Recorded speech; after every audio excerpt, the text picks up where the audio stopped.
membahas teori kepribadian menurut Sigmund Freud. Apakah teman-teman tahu siapa itu Sigmund Freud? Sigmund Freud adalah seorang psikologis yang mengembangkan teori psikoanalisis pertama kali di Australia. Sigmund Freud dilahirkan pada 6 Mei 1858 di kota kecil Freiberg, Moravia. Sigmund Freud adalah seorang anak yang cemerlang dan selalu juara kelas. Dia kuliah di Fakultas Kedokteran Wina dan membuat penelitian di bawah bimbingan Ars Blucke, seorang profesor tertinggi di psikologi. Di sini saya akan menjelaskan tentang konsep inti kepribadian.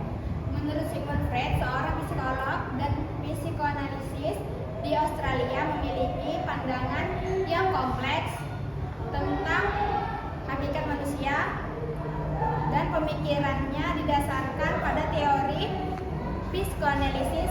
Ia dikembangkan yang menekankan pengaruh bawah sadar terhadap perilaku manusia.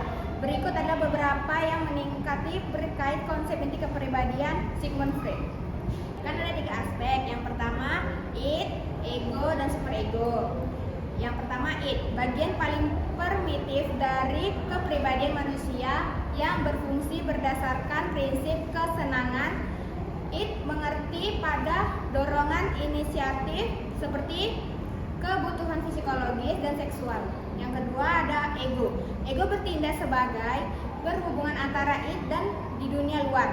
Ego berprofesi berdasarkan prinsip realistis yang berusaha untuk memenuhi dorongan id dengan dorongan saraf yang sesuai dengan realistis. Terus yang terakhir ada superego.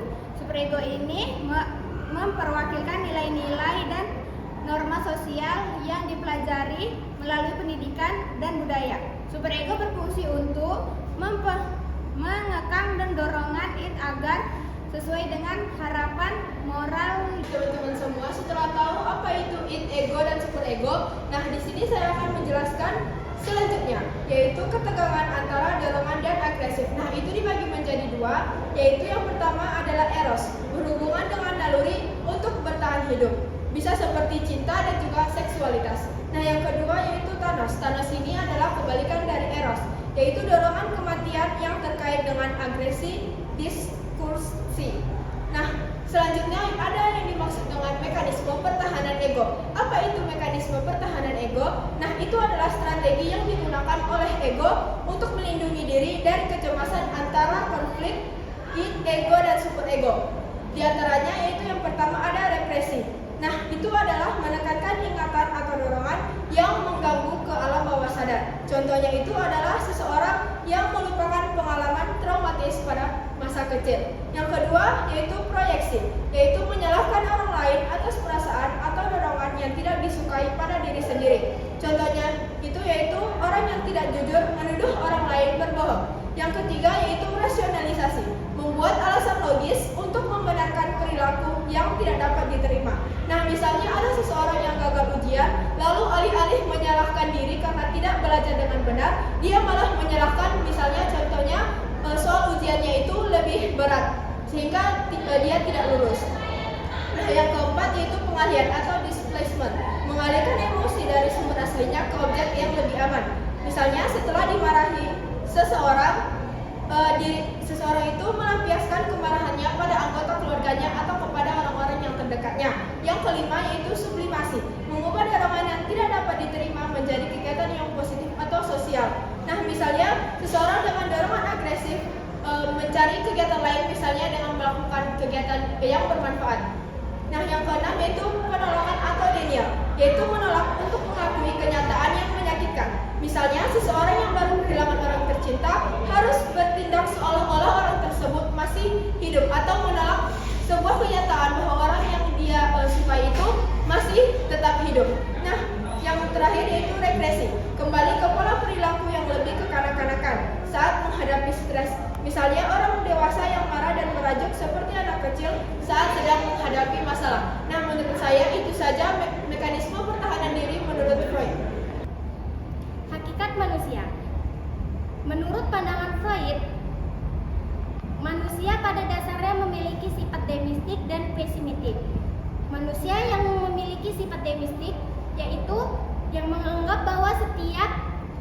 kejadian atau tindakan yang dilakukan manusia, baik yang mengangkut rohani maupun jasmani. Sedangkan manusia yang memiliki sifat pesimistik yaitu manusia yang ditentukan dan dikuasai oleh dorongan kekuatan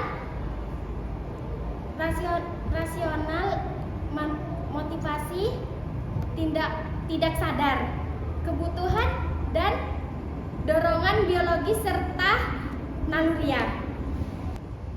B. Faktor penentu kepribadian, dinamika kepribadian.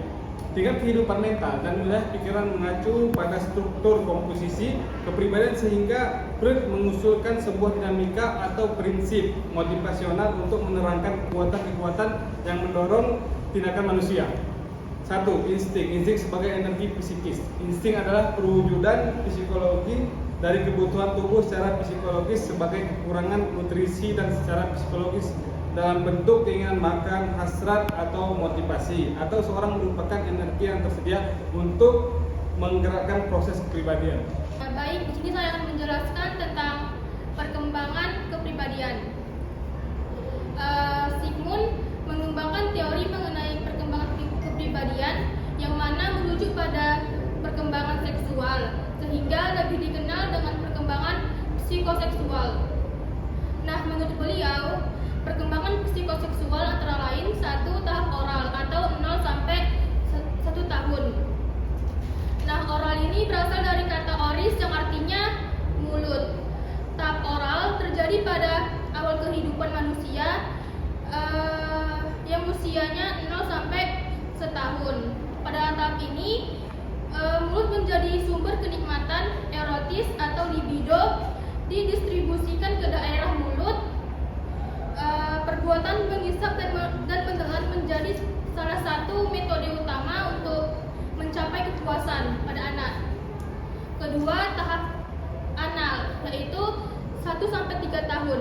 Nah, setelah anak mengalami proses penyapihan, lalu anak harus menyesuaikan diri dengan tuntutan lingkungan, terutama orang tua, seperti hidup sehat atau bersih, tidak mengompol, tidak BAB di seberang tempat, dan pada saat ini orang tua harus mengenalkan cara penyesuaian tersebut melalui latihan kebersihan dengan cara sikap keras, memuji dan memberikan pengertian pada anak. Ketiga, tahap palik. Nah, palik ini berasal dari kata palus yang artinya zakar. Pada tahap ini anak mulai memperhatikan atau mulai senang memainkan alat kelaminnya, seperti menjijit atau bahkan melakukan menstruasi. Pada tahap ini terjadi perkembangan berbagai aspek psikologis, terutama terkait dengan kehidupan psikososial, keluarga atau perlakuan terhadap anak. Nah, anak lebih mementingkan diri sendiri atau lebih berorientasi kepada diri sendiri. Keempat, ada namanya tahap latensi atau 6 sampai 12 tahun. Disebut dengan tahap latensi karena tahap ini merupakan tahap tenang. Pada masa ini, anak mengembangkan kemampuan bersublimasi, misalnya dengan cara mengerjakan tugas-tugas sekolah dan olahraga. Anak sudah mulai mengembangkan relasi sosial dengan melalui perhatian dan pertemanan. Yang kelima dan yang terakhir adalah tahap genital, umur 12 sampai 13 tahun. Tahap ini ditandai dengan kematangan reproduksi. Pada masa ini, insting seksual dan agresif menjadi aktif. Nah, anak mulai mengembangkan motif mencintai orang lain atau mulai mengembangkan motif altruis atau keinginan untuk memperhatikan orang lain. Oke teman-teman, terima kasih sudah menonton videonya.